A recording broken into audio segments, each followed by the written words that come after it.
Channel. All right, we're back on the El Camino. Some brake parts came in.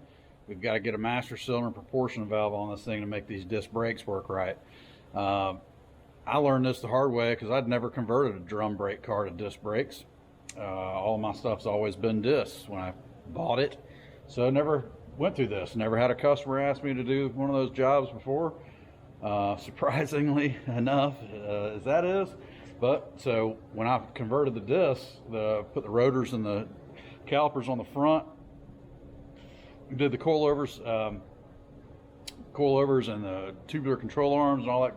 You know, when we redid the front, I was like, I'm not worried about that master cylinder right now. I'll ride that out for a little while and I'll buy something nice. Well, little did I know that a drum brake master cylinder is always applying 10% or 10 pounds of it's one or the other of line pressure. So when you put disc brakes on, disc brake cars should only have, it's either 2% or 2 pounds. It may be pounds or percentage, I can't remember, but whatever, it's 2 versus 10. So a disc brake car has two applied, drums are 10. So it's like riding around with your foot on the brake. So first time I drove it, got the front brakes out and you could smell them, the pads cooking. I was like, dang, what is that, you know? And so I brought it back in, I readjusted the front wheel bearings. They were a touch tight. So I got those loosened up, just like one notch on the castle nut, you know, and that's it. And redrove it, felt a little better, but first time I put about 5 miles on it, maybe three to 5 miles. Second time I put about 10. And I'd plan on driving this thing for like 500 mile round trip, something like that, 400 to 500 mile round trip. And so I went on a little test drive, and it's like, no, it ain't happening. This thing's overheating the front brakes. They're getting hot. I mean, you couldn't even attempt to touch the front wheels after you drove it for about 15 minutes. So my trip to South Georgia at our hunting property was going to be a no-go. I'd have killed these front rotors and pads. Probably boiled all the fluid out of the master cylinder, ripping up the highway at 80 miles an hour. But you could actually feel it. I mean, you could, this thing isn't a powerhouse with a 283 in it by any means, but it with 10% of brake, or really I guess it's 8% brake applied compared to a disc master, you could tell. I mean, you could tell. So I ordered off Amazon, for $100 a master cylinder, cast iron master cylinder, like off of Corvette style, with a GM proportion valve. And I decided not to use that system or that setup. I decided to go with Wilwood. I wanted to shave a couple pounds. That master cylinder is super heavy, so we went and ordered the Wilwood deal. It's aluminum. Oh, it's featherweight compared to the other one. The other one I can barely pick up with one hand. So it comes with some fittings. Comes with some instructions, which the other kit doesn't have either, and some stickers. Everybody likes their stickers. Bleeder kit. I like how they're putting bleeder kits and everything now. I had to go buy one when I bought a master cylinder from the regular old auto parts store not too long ago. I had to go buy a bleeder kit. This master cylinder looks good. We'll get it out of the bag here in a minute. Got an adjustable proportion valve. And that's another reason I didn't go with the cast iron deal with a factory style, aftermarket factory style proportion valve. I saw some complaints about them. B, I want to be able to adjust the rear brakes. This thing still has the drums on the rear, so I didn't want to have to, in order to switch the proportion valves out, you got to change the line fittings, because there are different sizes between like a PV2, which is a disc drum, then a PV4, which is disc. And eventually I'm putting a 9-inch Ford in here with disc brakes in the back. So I didn't want to have to change. I'm going to grab it and I'll show you. Okay, So here's a side-by-side comparison. Flip that around that way. So here's your stock style GM Corvette master cylinder. They say they got great line pressure. Here is your PV4. So this is a disc brakes in the front, disc brakes in the rear, proportioning valve. Okay, it's got a 3/16 line in, and the fitting here for the front brakes is different. It's a smaller size compared to a disc drum, the PV2. This is a PV4. It says it right there. You can see that PV4. At least the ones I was finding on the internet. So I didn't want, and I was like, all right, I'm gonna order this one. And then I was like, well, maybe I got the wrong proportion valve. So, because I still got drum brakes in the rear, right? So it's gonna make the rears apply harder than the front. So basically, when you have that setup, if you run that PV4 with disc in the front, drum in the rear, they're saying it's gonna lock the back. If you had a panic stop or you get on the brakes hard at the end of the drag strip, it's gonna lock the back tires up. You're gonna potentially fishtail, spin it around, and we don't need that. So to save myself rerouting a million times, you know what, scrap that idea. You know, it was only about $100. It was not like $99 for this kit, and it came with some brackets. It came with the lines from the master cylinder to this. You basically mount the bracket and it all sits on top of each other like so. That thing is heavy, let me tell you. It's heavy. I would say that's at least 10 pounds.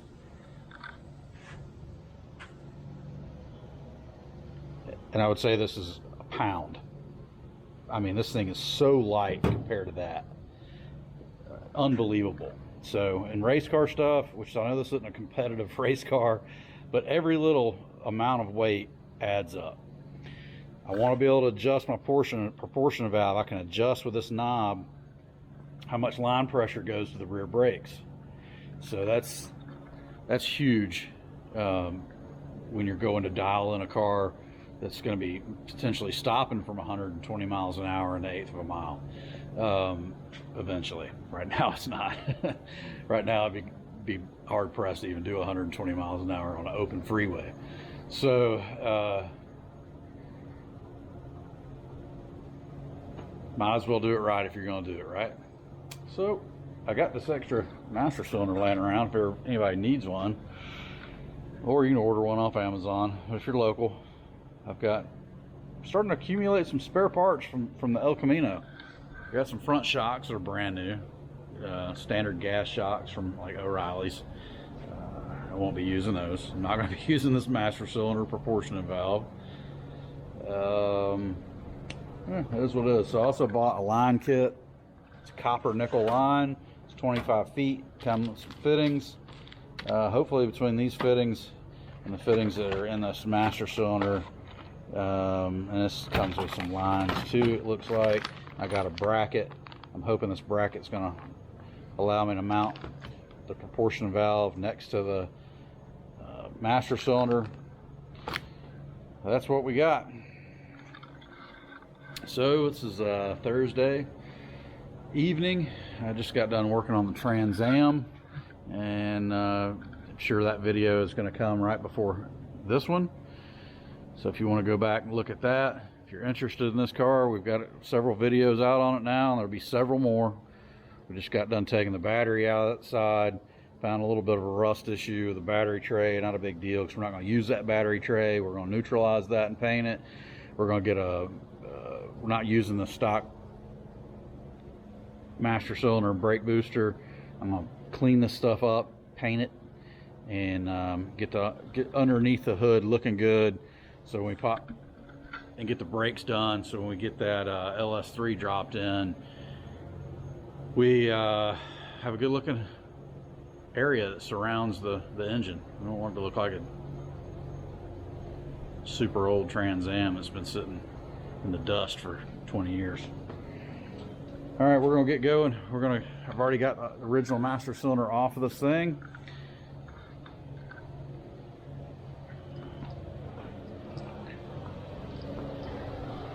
We are gonna run the brake booster for now. When this thing gets another engine, we may be scrapping this setup. Just depends on how big the camshaft is, how low the vacuum is. The last engine that I had in my old Camaro, we had to end up putting a manual master cylinder on it because we just used like a plastic Mopar for a 3rd gen. Again, just like the Wilwood, it's super light, they're cheap, you know, like 50 bucks or something, and they worked good. When you get a big camshaft, low volume, vacuum and idle, you got no brakes with the power brake setup. So you have better brakes, manual brakes with a big camshaft, big race car motor, needs manual brakes, or a hydro boost setup. So depending on what this gets, for now I'm going to put that little crate motor in it. The engine on the left is a ZZ3 crate motor from GM that I've had for ever, 25 years. I'm going to refresh that, check the rings and bearings, and do a little port work on the heads, change the camshaft, and I don't know if I'm going to put nitrous on it for now, or if I'm going to put a blower on it, or a twin turbo setup, or what. I haven't decided yet, but something's going to go in here and make this thing get on down the road. Got to stick around and find out which power adder. All right. Okay, so just did a little test run and dry fit. It fits. No problem on the booster. Rod should be long enough. I'm gonna do a little test fit real quick before I mount any lines, just to make sure we got pedal travel. You want to make sure that rod goes all the way up into that. You want to have full travel inside the cylinder, because if you don't, you'll never get the air out. I'm going to bench bleed it on here. Use my foot instead of the vise. I don't want to scar this thing up, clamp it the vise. So I'll use it just like a bench bleed, but it'll be mounted to here. I'll use my foot inside the car and the lines from here to here. And I'll show you that when we get there. But it comes with this boot. So I went ahead and put a little bit of grease in there, just a touch, just to lubricate it, stuck it on there. Just lightly put a little bit of wheel bearing grease on that rod, just to keep things, you know, lubricated. And it comes with this little cap, slide on here.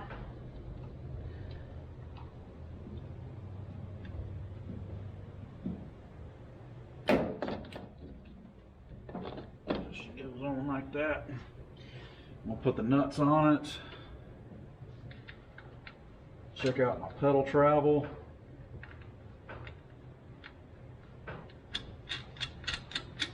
Before I mount anything else, so I don't have to take it all back apart if I got something goofy going on with my pedal travel.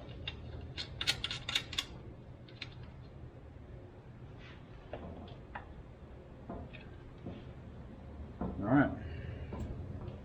So basically what I did, mounted the master cylinder.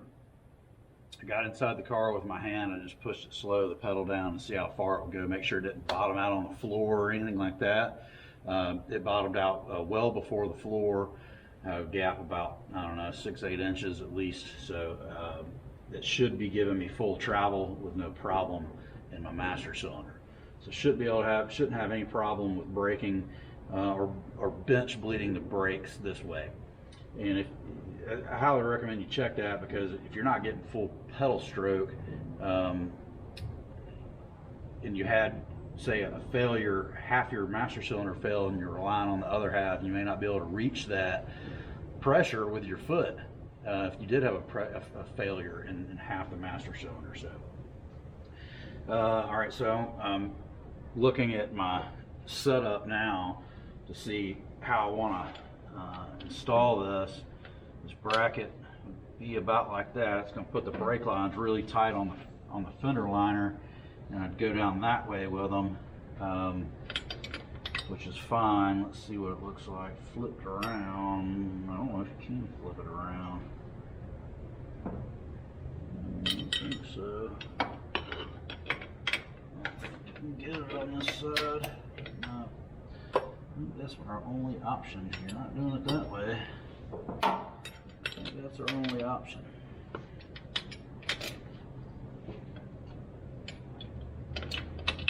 So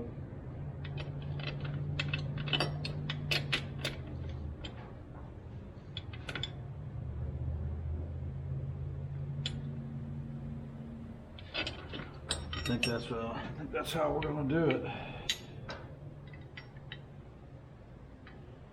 You can flip it this way. You can flip it this way. That's going to hike it up like that.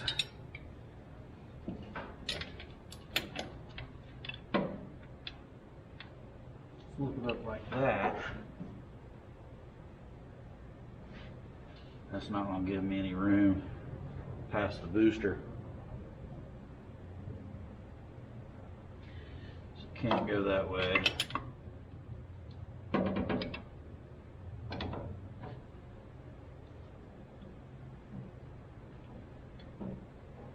going to have to go this way. It's going to be really tight. I have to dent that.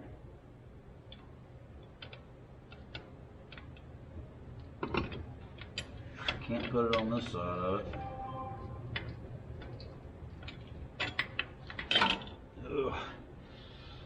I may end up having to take these fender liners out anyway. If I go turbo, I don't think I'm going to have enough room without taking them out. I really like the protection of them for slinging rocks and water and stuff.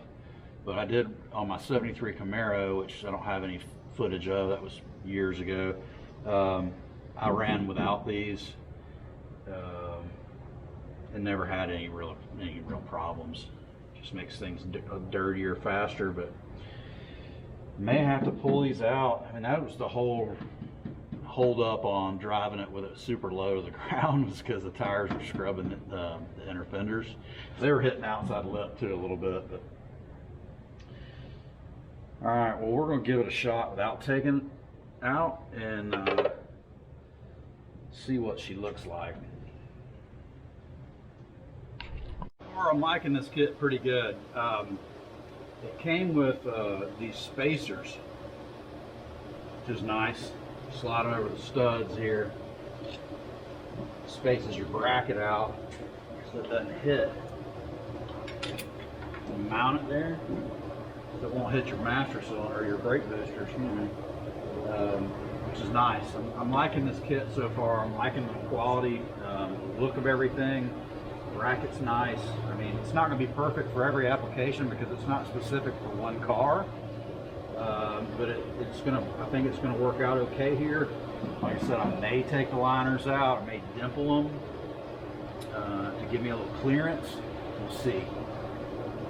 So it also comes with hardware to mount the proportionate valve, which the other deal I was, the one I got for $100 on Amazon, and I did buy this on Amazon too, but they had it at Jegs at Summit, I believe. But I was able to get it for the same. I got it a little cheaper on Amazon and quicker, so I went ahead and went that route.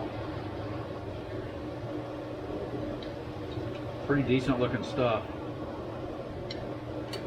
The other kit didn't come with any hardware to mount the proportion valve to the bracket, which I thought was kind of lame. And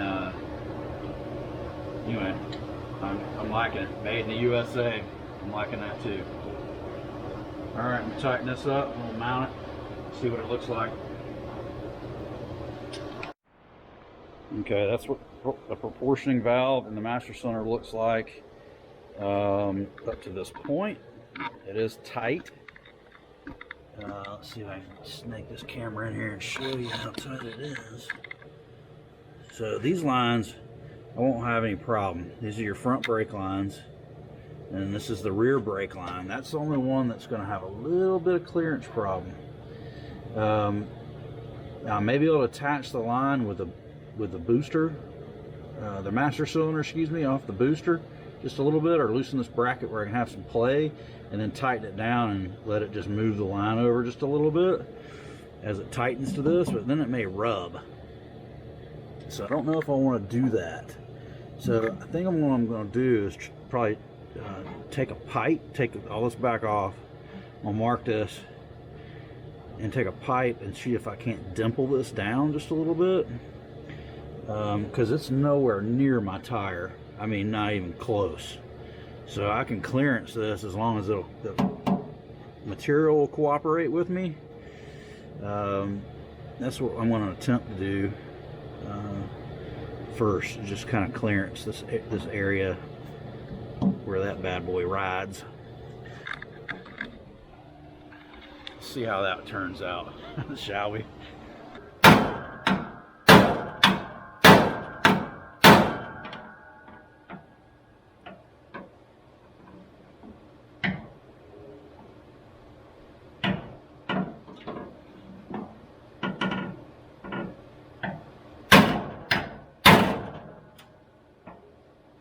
What that looks like. We're still in mock-up phase. I've got the master cylinder pretty much situated. It's not back on yet, but I got the inner fender dented in a little bit. It's not real pretty.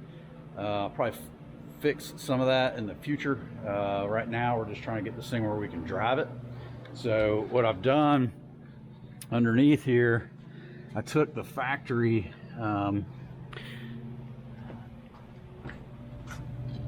splitter block off.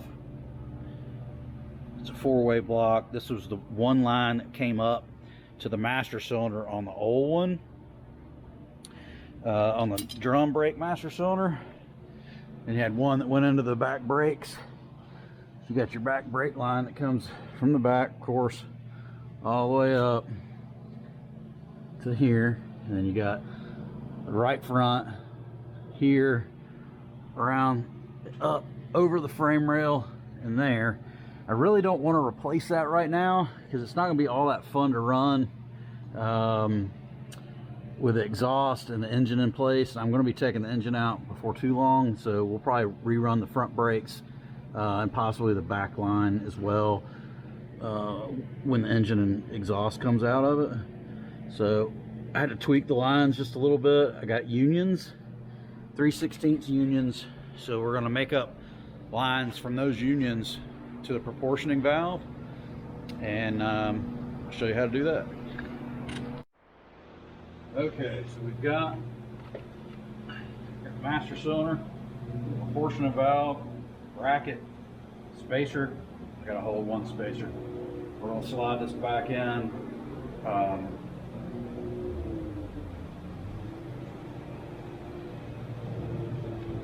Spacer just fell in my hand.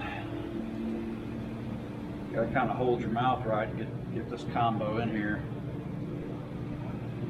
because of these spacers.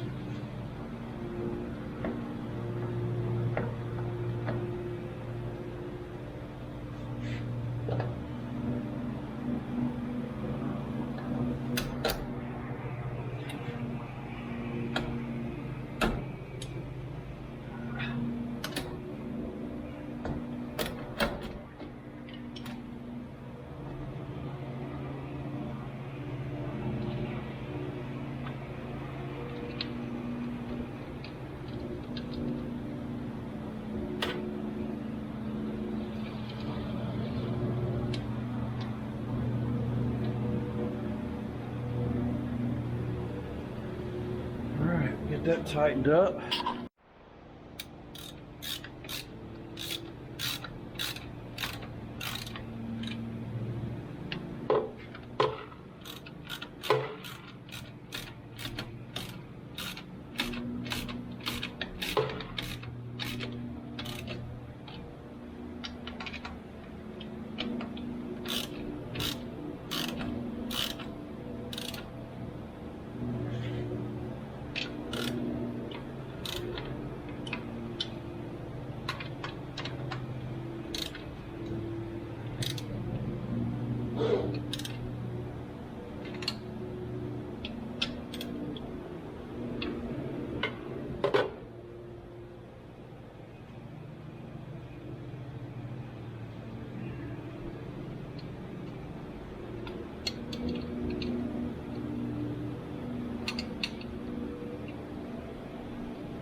Loosen that back up because my hard lines from the proportioning valve, I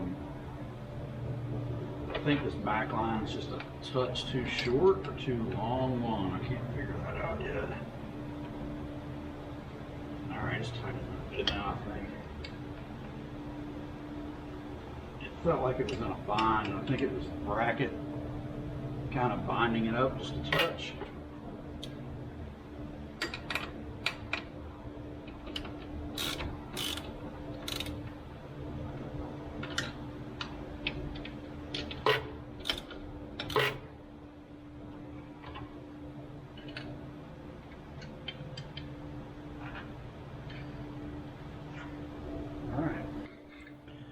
So there you got that. Looks pretty good. And you can see where I took that pipe and I beat it. I probably could have took a board or a piece of metal. I'm no body man, so that's given us enough clearance to get a line in there. And we had plenty of clearance on these, but I clearanced them just a little bit anyway. I don't want my lines to rub too much, so what we've got to do is run those 3 lines to these 3 positions: rear, left, and right. We're going to use the back of a Elco for a workbench here. I kind of like working off the back of this thing. This brake line is so easy to bend. I don't think I've ever worked with this stuff before. It's a nickel copper brake line. It's I mean, it bends like smooth as butter. You don't even need your bender. Last thing I plumbed was on a race car was my fogger on my old Camaro, and that's stainless steel, and use a 37-degree flare. It's a special flare tool for stainless steel because it's so hard, and that stuff doesn't bend like this. I can bend this. I mean, I've bent it perfectly flat with my fingers, with my hands, just super easy to work with. All right, so I'm gonna cut off a stick. I'm gonna put some fittings on it, flare it, and then I'm gonna do a loop around. I'm gonna use this to bend a loop. That way it just has some spring. You don't want your lines stretched tight. This car hopefully soon will be twisting a little bit. We'll have to start getting it stiff. Doesn't have a roll cage, doesn't have a good rear end in it yet, so I don't know, but we don't have anything good in it yet except for maybe the master cylinder and the proportion valve. I mean, the front brakes and those Chinese tubular control arms are okay, but it's a work in progress. We're gonna get there. All right, so I'm gonna take just regular old tube cutter. I'm gonna cut a section off, and then we've got this a double flare kit for 3/16, and we're gonna pop some flares on it. All right.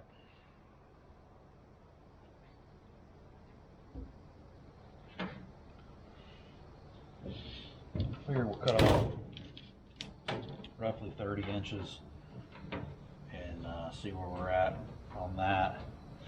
probably end up cutting it again once we get it over there and routing it, but I don't know how much exactly we're gonna need, so we're gonna cut it a little long, I think. Get it straight though. I don't want to cut it in a curve, so.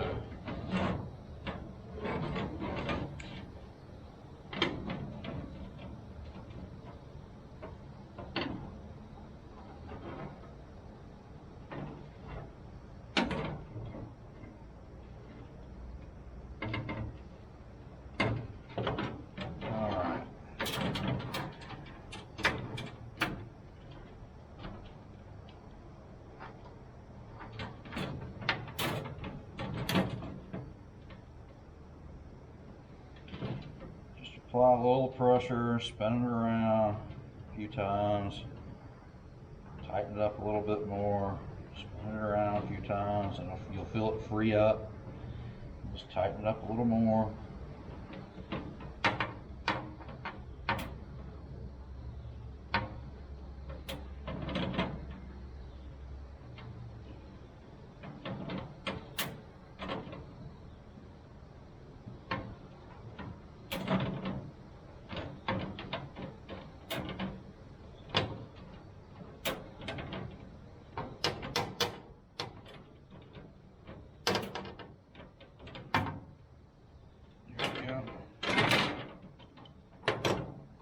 Okay.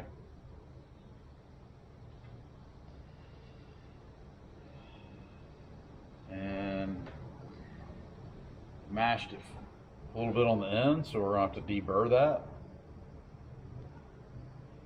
See what that end looks like compared to that end. That's okay. We will we'll deburr that, open that up, and we'll flare it.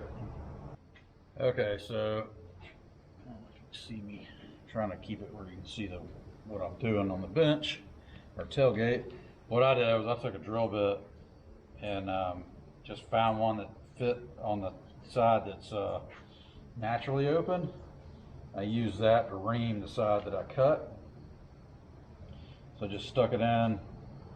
It took a second and it opened up the end, deburred it. And then I took some brake clean and shot through it. I already did it. I can do it on the next one, I guess. And then I'll flare it. This stuff's so easy to bend. I mean, jeez, it's buttery.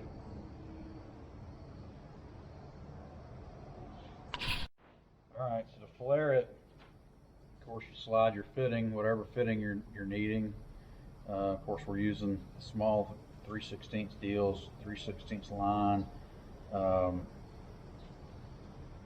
Loosen up these side bolts, slide your tube in. First, let me show you this. This right here sets your depth for your tube. There is a sight window, there's a line. So this right here, you screw this in the end and put your tube in. Well,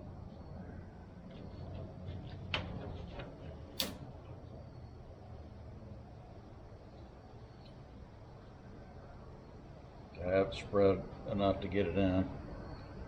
That's what she said, right?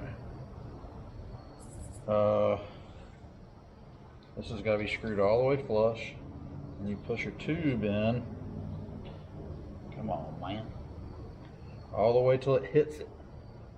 Okay? And then you tighten her up.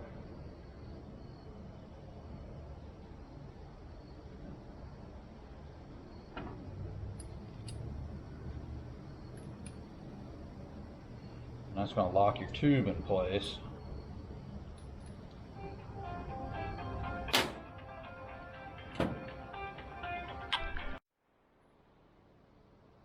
Something big going on at the baseball park about 2 miles down the road. I can hear them yelling from here. It's the first time I've ever heard them yell from here. Somebody made an incredible play. All right, so that's in all the way. That's set. Then you can pull this out your tube's not going to go anywhere once you tighten these two back up. And then you take this, and it's got OP1 and 2. So this is position 1, so that goes in first. It comes with this little lubricant. So you want to put your dye in the lubricant. Didn't have a ton on it, but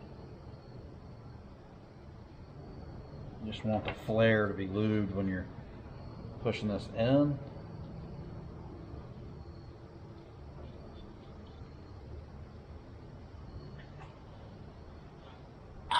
You can hold it by the handle, or you can take the handle off, chalk this up in a vise if you want, but this allows you to do it on the car, which we will be doing the other end on the car. So you basically just slowly crank it down until she bottoms out. You take it back out.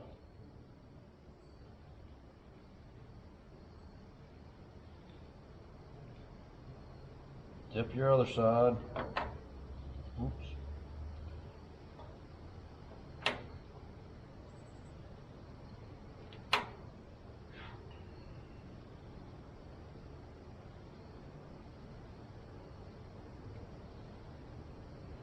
So we did position 1, now we're doing 2.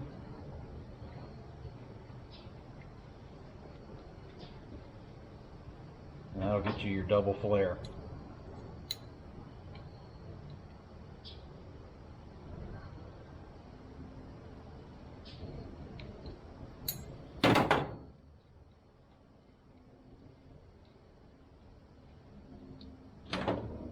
Quick and painless,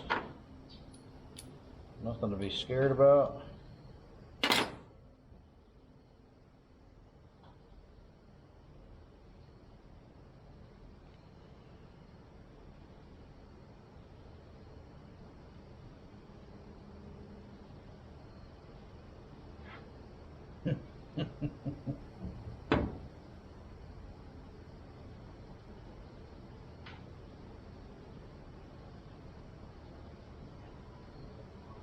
All right, we're going to start that over. Shenanigans. Have this tight enough, it will push the tube back out. And that's what just happened to me. Instead of flaring it, it'll push the tube.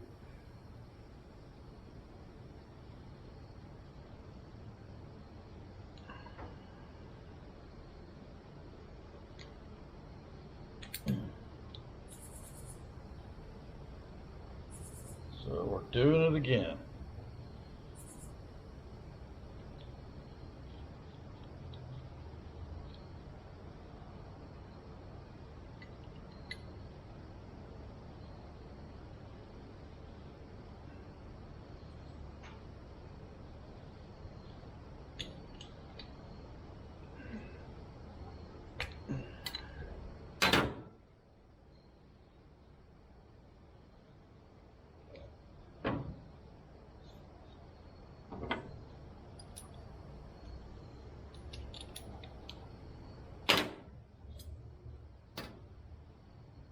I think we got a flare now.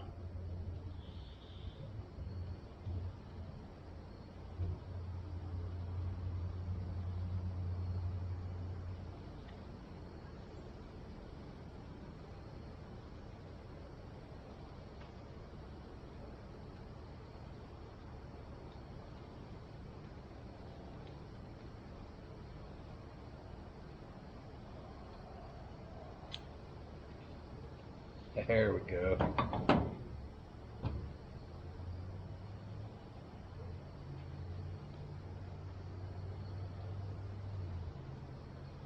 All right, I know the lighting's not very good in here. It's dark outside, but that's a flared in.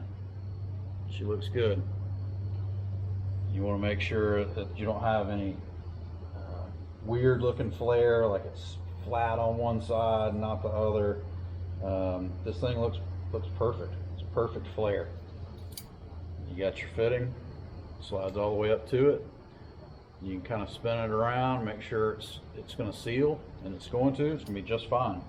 So now I can take it over. I can take it back over and I can start it. This one's going to be my rear brake line, and I can route it up, and then I'll take it and I'll wrap it around this. Just do 1 or 2 loops wherever I think it needs to land, and then I'll flare the other end. I'll get it close to length, cut it again, flare the other end, blow the tube out. You don't want any shavings in there. You don't want any burrs. You want this thing to seal up. You don't want leaky brake lines. You be bleeding them all the time, running out of brake fluid all the time. You kill somebody, kill yourself. All right. So what I'm gonna do, I'm gonna go ahead, while I'm out here, I'm gonna go ahead and do 3. I had a battery die. So this is what we're talking about with a loop. So I looped it around that can, and that'll give, when the frame and the body flexes, that'll give me some suspension in the brake line, basically. This line is so soft, so you only have to do a little bit of a loop. You really don't have to do any. You can just leave the line a little long if you wanted to. This just makes it look a little cleaner. So I'm going to try to attach this and route it up to the back port on the bottom. That is going to be my rear brake port, and see what it looks like. Okay, so there's the rear brake line connected to the proportionate valve. As you can see, it's connected there. I've got a couple loops, and I've got a bend, and I don't think I would have been able to make it if I wouldn't have dented that fender liner in. Now, did that turn out pretty? No. I don't have a hammer and like a dolly like a body man does to make that a clean deal, but I can get one and straighten this up and make it look better, or we'll just end up getting rid of this thing altogether eventually, but we'll make that metal look better. She's a little, take a sledgehammer to it, make it fit, Carl. And I'm bad about that on some stuff. If it's mine especially, well, I just beat it in. Cut it. We don't need it. Just cut it. But that I'm proud of how the brake line turned out. I think it looks good, and I got 2 more to go. We'll try to keep them clean as well, and may have to rearrange that back one just to, because we're going to do curls like that, loops in the line. We got 2 more to go. It might get a little busy down there in that corner, so we may tighten that up just by, like, you know, squeezing it, pushing it back some. I haven't gotten it, it's just finger tight, so we'll adjust it as we need it. Okay, so I've marked that's about right where I want to start looping it. I'm going to loop this one in the opposite direction. So I'm going to can here. I'm just going to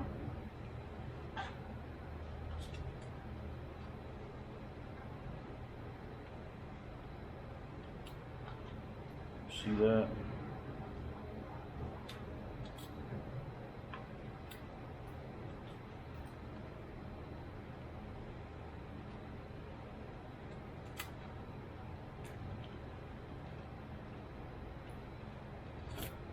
Just check our length.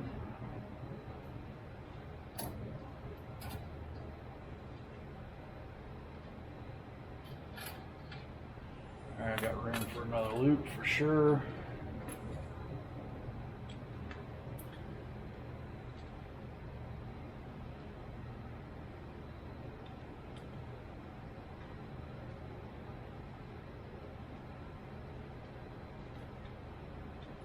I feel like a moonshiner bending this copper tubing. Makes me want to build a still. I like doing stuff like this.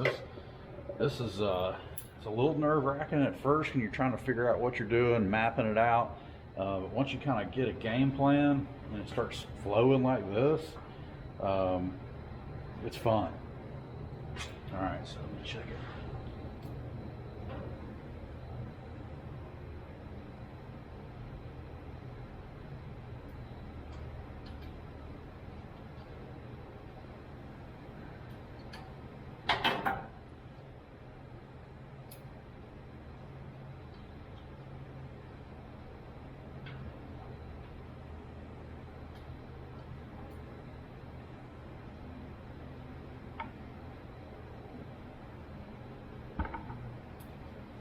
2 loops, I'm gonna come up too short. So I'm gonna take a loop back out of it.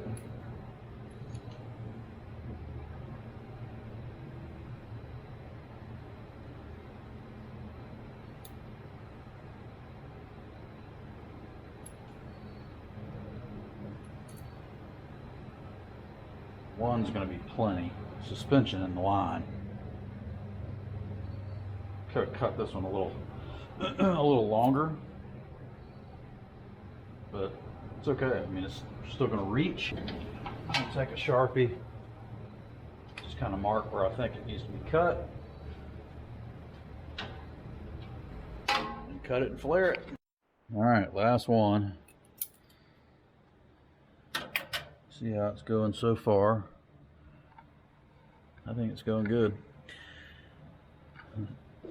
The last one will go right up here in the middle.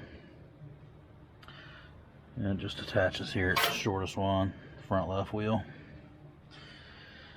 Should be fine. All right, so we got the lines done. What do you think? Leave me some feedback. I think it turned out fine. I don't know if I like the loops all that much, but I think it'll be okay for now. I think they may get replaced with stainless steel, or not stainless steel, but steel braided lines. Probably will. I don't know. We'll see. But one thing I didn't do yet was bench bleed it. And I don't want to take my lines back off on my proportioning valve because they're a pain in the butt to get back on. You got to hold your mouth just right, and you got to take the master cylinder bracket loose, and I'm not going to finagle all that again. But it did come with more fittings, I believe, therefore running a dual caliper setup. But what I'm going to do is I'm going to take these 2 back out and screw these in and bench bleed it from this side into the master cylinder with the brake pedal inside, and then I'll one at a time pop that back out and pop these back in. And I'm sure it's going to make quite a mess, but I'll put some rags down to catch the fluid.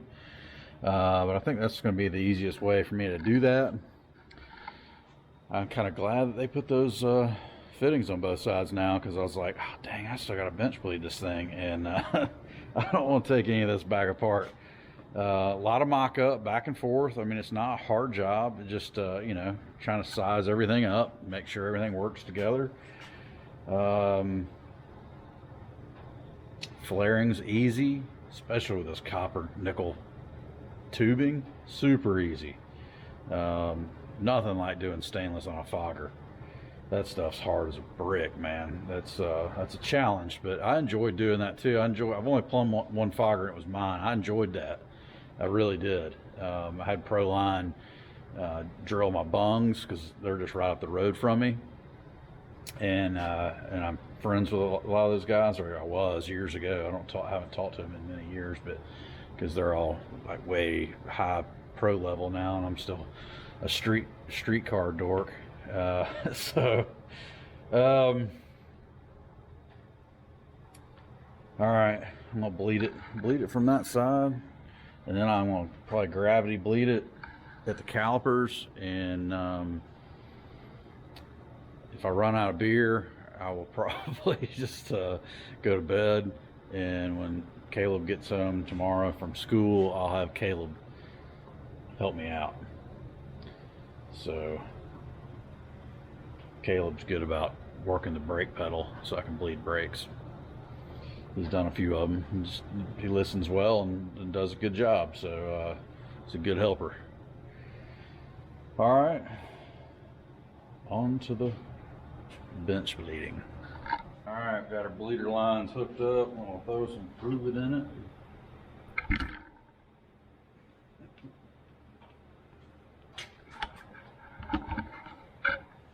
falling over drunk there, cameraman.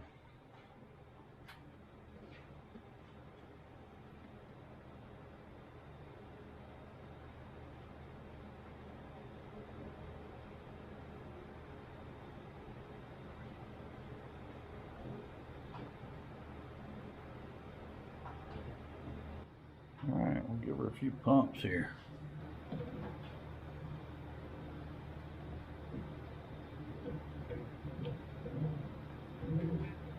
You know what, that may not work because I've got these lines hooked up. It may not work. I wasn't thinking. It's not stopping the fluid from coming out here. I don't know. We'll see.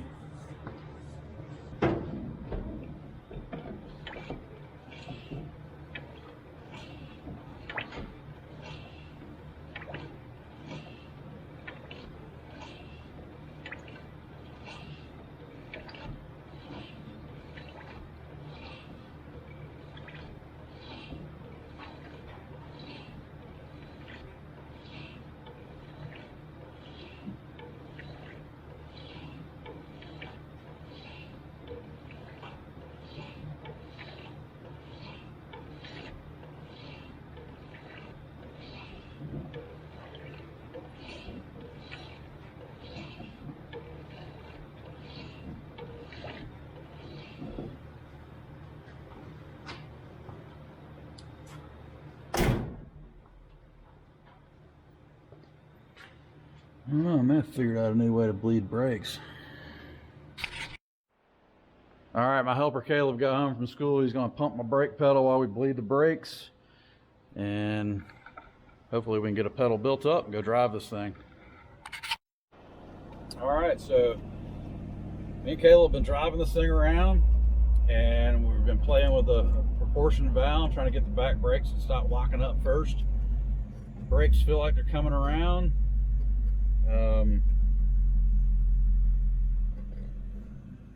We re-bled it once, drove it, re-bled it, adjusted the back brakes a little bit. Now we're gonna go to dinner. We did wash it. First time I've washed this thing. So we're trucking on down the road. We're gonna wrap this one up. See you in the next one. Hit that subscribe button if you don't mind. Give us a thumbs up. Appreciate it. Peace.